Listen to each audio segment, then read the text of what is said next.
as among the most theatrical. The contest has 8 presidential candidates, 3 of who are independent candidates. The contest also has 3 university dons. Dr. Japheth Kaluyu is one of them.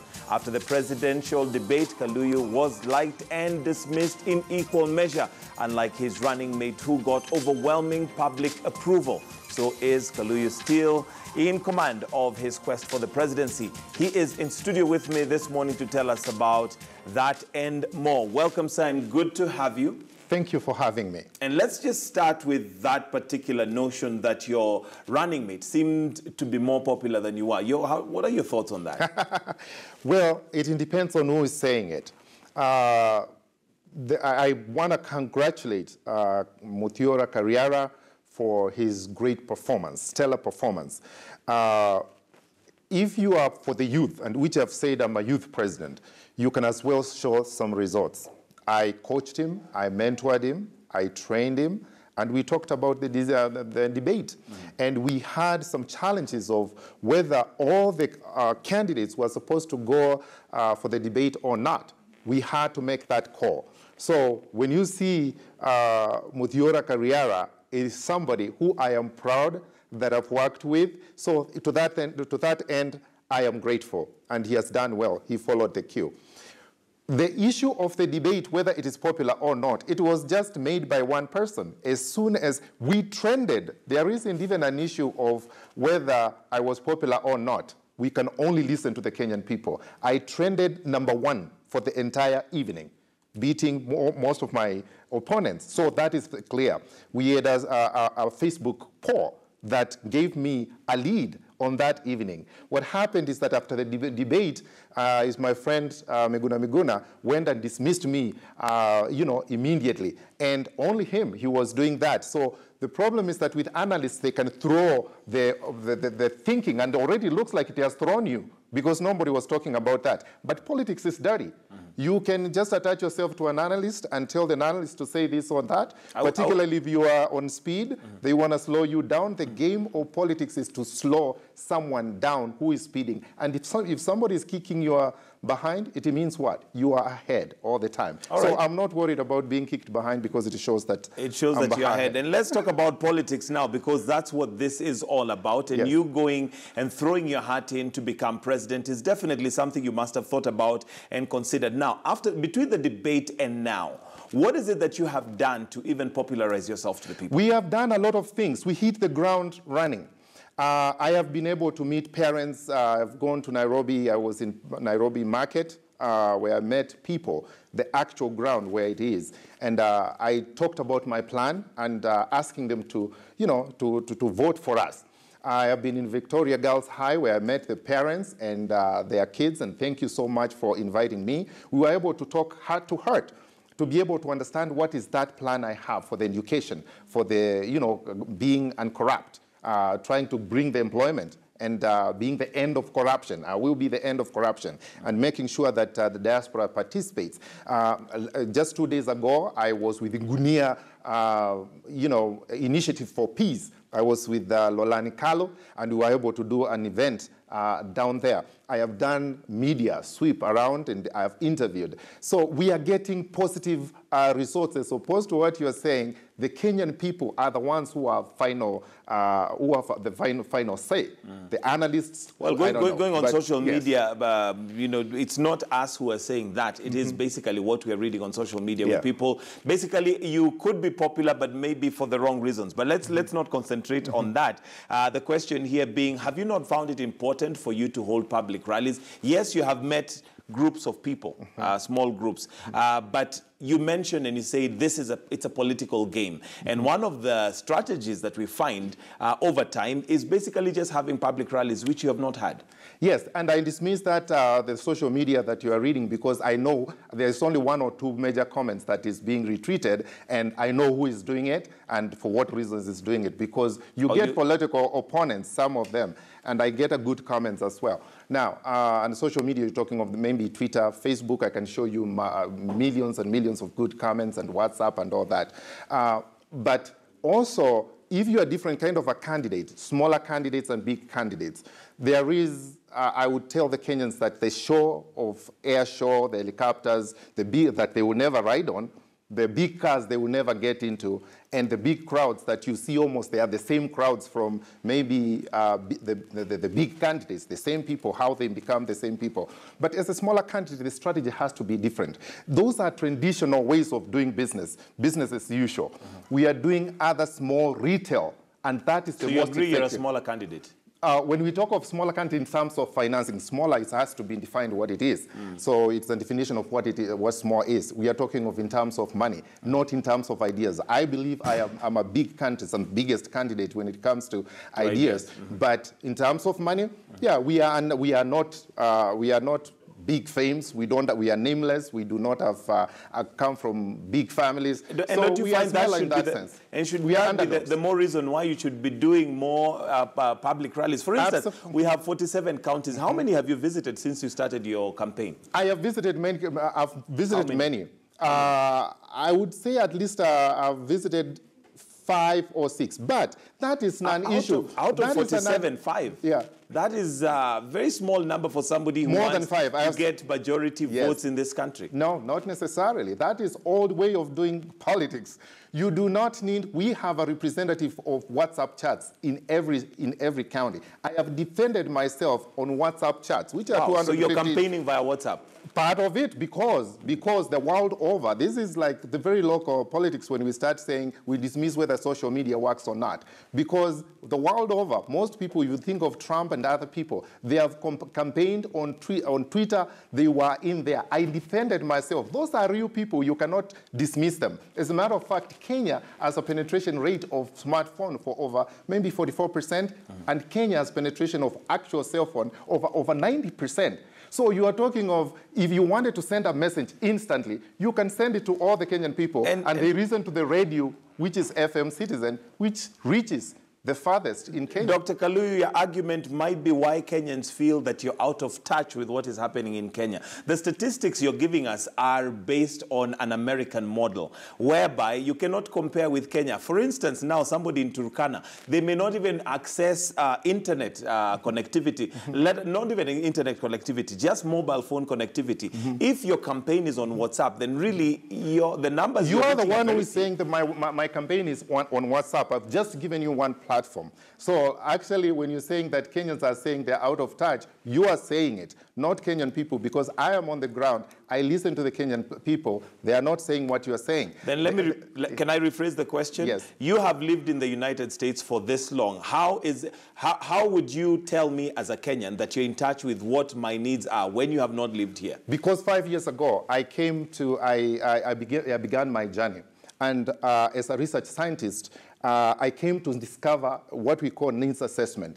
I don't know whether you have done needs assessment for Kenyans, or you hear or you read. That's a different story. But when you focus and you go for needs assessment, I needed to know what the challenges they have and what their dreams, aspirations. The difference is that yours is academic, mine is literal. I live here, I have lived here, so when it comes to needs assessment... I disagree because I was on the ground, anthropological, living with the people, going to... If you go to my website, Dr. Jeff for President 2017, you'll see I've sold mangoes with the ladies, sitting down where they're sitting, going to the butcheries, going to talk to them. As a matter of fact, if you're just observing, I was there with them. I sat with them. We walked with them.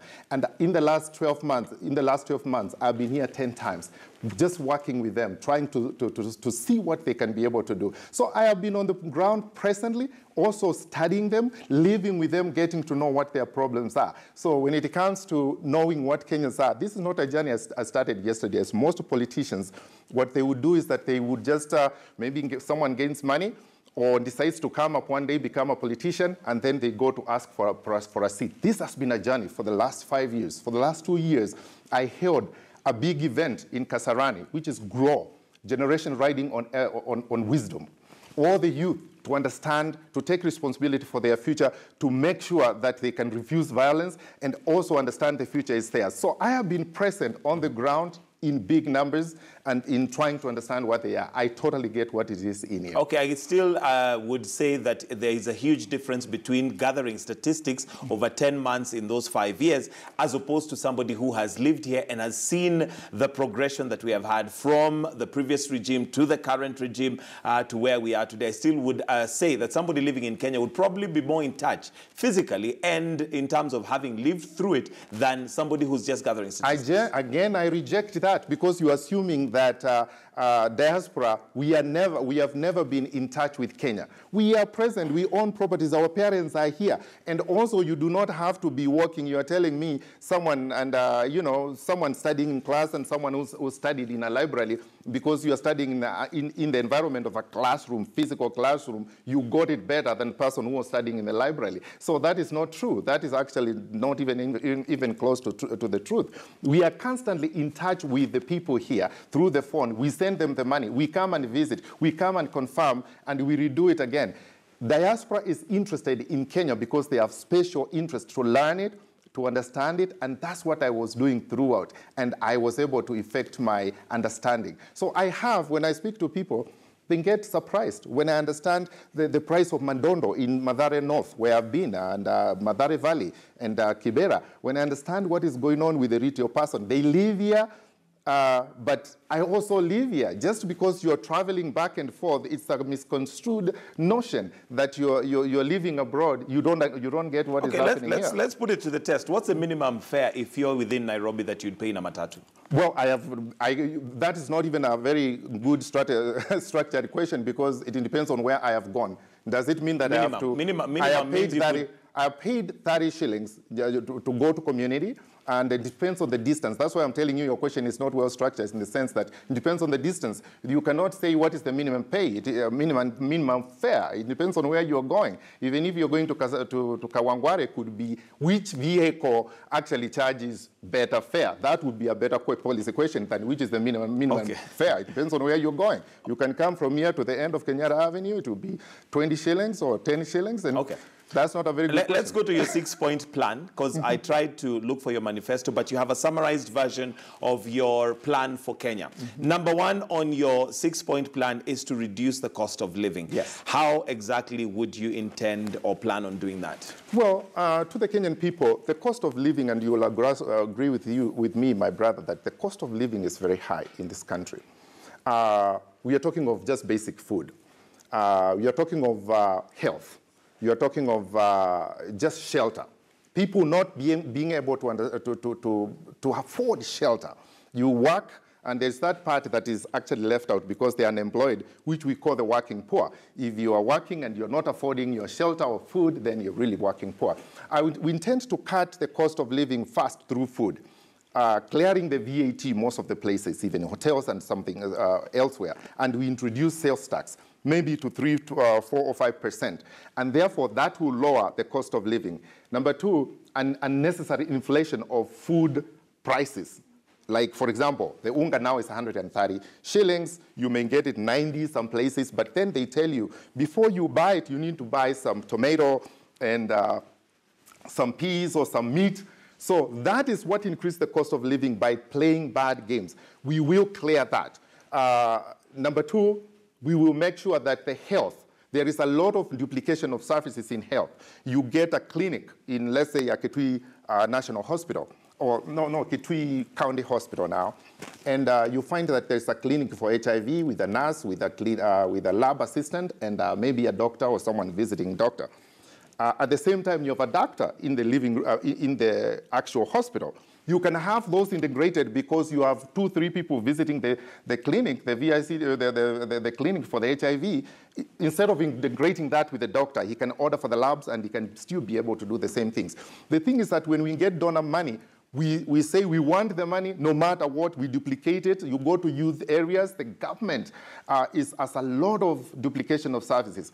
So we can reduce that, and we use 6 Sigma, lean mean, to make sure that services that cause increased cost of living, they are reduced, and we have one way of doing that. How would you cater for the cost difference? Because I see on one of your 6-point plans is also to cut taxes. Yet we know that the government uses taxes or it gets made a huge revenue from tax. So how would you take care of the difference? No, I reject. The government does not get huge revenue from taxes, because government definitely is a non-profit making organization, takes its money from taxes, takes its money from borrowing, or, you know... But you just said that you reject it, it gets its money from taxes. Yes, I reject it, and I'll tell you why I reject it. Because our unemployment is over 40%. Only we have about 48 or 45 to 48, depending on who is saying it, million people are supposed to be in Kenya, and maybe 24 million who are supposed to be working. 50% of those, they are not working. Our tax level, it's very low, given that we have almost 50% of people not working. When people work, they increase the tax base. And the tax base increases our collection. If I am going to increase the employment rate, and I'm going to cut the youth unemployment by 50%, that means we increase the tax base, we can afford to reduce the tax. But currently, where does the government get its money from? Mostly it has almost over 50% debt. And we have over 50% debt borrowing. And we are getting money from taxes. It's not enough. If we had enough, we could not have borrowed as much. But you've just said that we don't get money from taxes. But okay. No, I've not said it. I need to be able to correct that. We don't get most of our money from taxes. I need to be very straight. I mean, I got to keep you straight. Okay. All right. And so you'll increase the number of jobs that the youth will have, and by that way, increase the tax base. How exactly do you intend to increase that? What is it that makes our youth unemployed today? Therefore, you deal with that so that now we have more people employed. Yes, my brother. You're going to find that people just talk about youth, and that kind of makes me very frustrated when they think they take youth and they assume youth is youth. Youth is segmented. There's youth that is not educated. As a matter of fact, only less than 5% of the Kenyan population, they have university degrees. Majority of people do not have degrees. And therefore, people tend to talk of only high-end education and all that, and then they are talking of jobs of high-end. We intend to cater. University, if they can be able to do more, I will do more in the university. I will, and I'll show you how it is connected.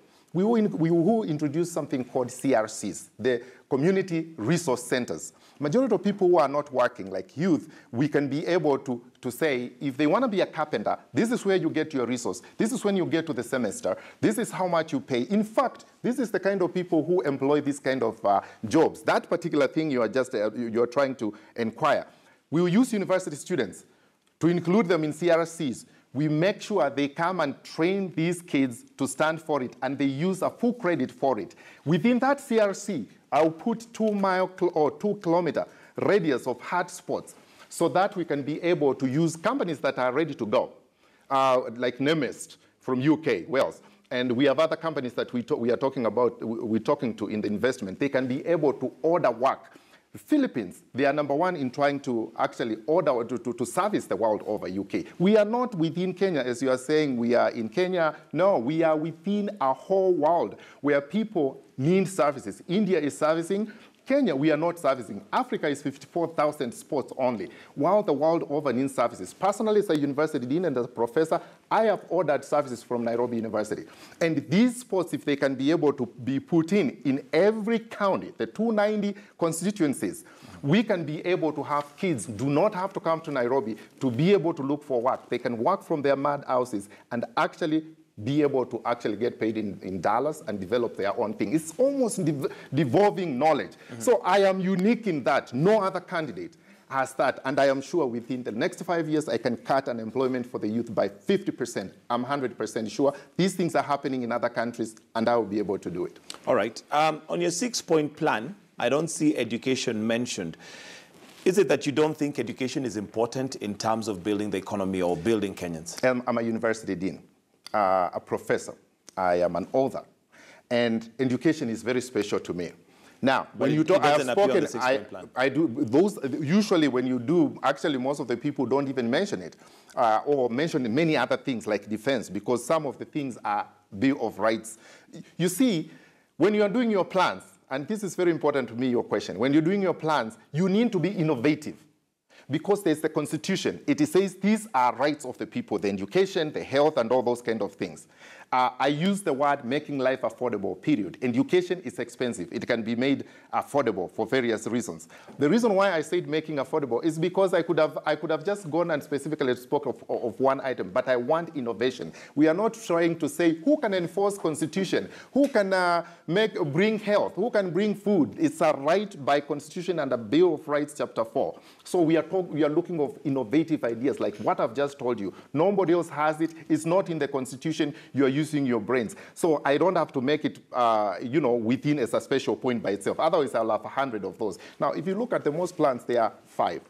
Because consultants, when you go to a consultant, they tell you, make them 5 because they can fit in one hand. That, I say, it's almost nonsense. The reason why is because you need to be original to find what is important, and you need to bring it to the Kenyan people. Mine do not fit in 5 fingers. They fit in 6 fingers because that's what Kenyan people need. Okay, so education would come under 1. Under one of those? 1 and 2 too, because we're going to train. We have to make sure that the 21st century jobs, that's what we are bringing for the youth.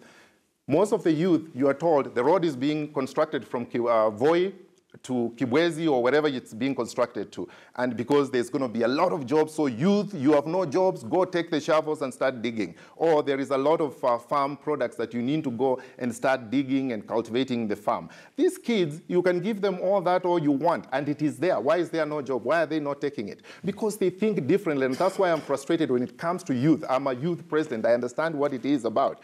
So you need to create 21st century jobs and also train those who need to be in various segments, those road constructions, in the farms, in the horticulture. That's where you need to bring them in. Okay. So, yeah. All right, let's move away from your 6-point plan and maybe look at what's happening in the country currently.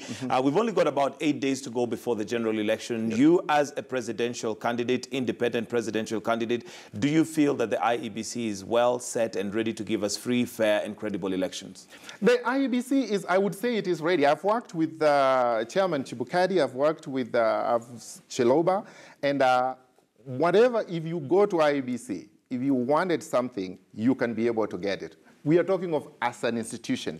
One of the things we have an obligation is to support what they are doing. The issues of IEBC is more of interference than IEBC, because things of IEBC are very clear. They are, they are kind of, segmented and made, labeled, 1, 2 listed, what they need to do. If you go to IEBC, you're likely to get what you need to do. The problem is that you may have big candidates or small candidates, whatever, in terms of money, that they are doubting whether they can give us free and fair, credible election, whether someone disappears, or whether they are bringing, they are doing the printing correctly here and there. But whatever they have asked so far, what frustrates me in Kenya is that when you're in opposition, or you're in government, the other person is doing something wrong. Most of the people in the world over, they support the organizations so that they can get credible elections. I believe we supported the police, if we supported the IEBC, they perhaps can also be able to reach out and come and give us credible. So you don't have a problem or any concern regarding the current accusation that they have printed more ballot papers than is necessary? There's 1% that is supposed to be printed. So we had people, my vice president went to Dubai to be able to do some inspection just like everybody else. And they confirmed, and they confirmed what was supposed to happen was happening. There are questions, because everybody can have a question. And they asked the questions, and the questions were answered. So, okay. So what I want to find out from you is, are you satisfied that for you, you're ready, IEBC is ready to give you credible elections come August 8th? There's 8 days coming. There's so many things that's happening. Like, for example, someone disappears. So the manager, the ICT manager disappeared. That affects. Like yesterday, if I was ready, today the manager disappears. I need the manager to be found so that the information that is supposed to support, he supports. So in politics, one day is like almost a biblical day. All right. Like yeah, so well, we're out of time, Dr. Japheth Kaluyu. If you would just look into that camera and maybe your message to Kenyans, as we only have 8 days before we get to the general election. So Kenyans, my brothers, sisters, and friends out there, my name is Dr. Japheth Kaluyu, born in from humble beginnings. Biggest dreams as a little boy, those of my grandfather. I have done most of the things that you have done. I have grazed cattle, I have blown fire to cook for our family, and also to fetch water and go to fetch firewood in scary forests. So I'm asking you that now, the fun and games and the air show of helicopters is done, and the big cars that you'll never get into, it is done. Now it comes to a moment of making serious decision. That moment that you make, it has to be your future, the future of your children, and the future of the children of your children. I'm asking you to stop under your rights. You are not bound to vote for any particular party. I'm an independent candidate. You can make that choice, and nobody will do anything to you. If you want to avoid violence, you do only one thing. Reject those who are going back and forth. Choose Dr. Japheth Kaluyu, and there will be no violence. They will be chewing an empty bone. Muthiora Kariara and Dr. Japheth Kaluyu, we are ready for this duty. Thank you very much, Dr. Japheth Kaluyu, the independent presidential candidate. Thank you for joining us this morning. Thank you so much for having me. All right, thank you. Well, that's where we'll have to stop the show this morning and wind up as time is not on our side. But thank you so very much for joining us this morning on Morning Express. And as you can see on your screen, there is a countdown to Kivumbi, which will be coming up in just about 8 hours to go find out what that is. Stay with us right here on KTN News. For now, we'd like to wrap it up and wish you all a wonderful and a great and prosperous day. But do stay with us right here on KTN News. We do have Worldview coming up next with Akisa Wandera. Do have yourselves a great day. Thank you, sir.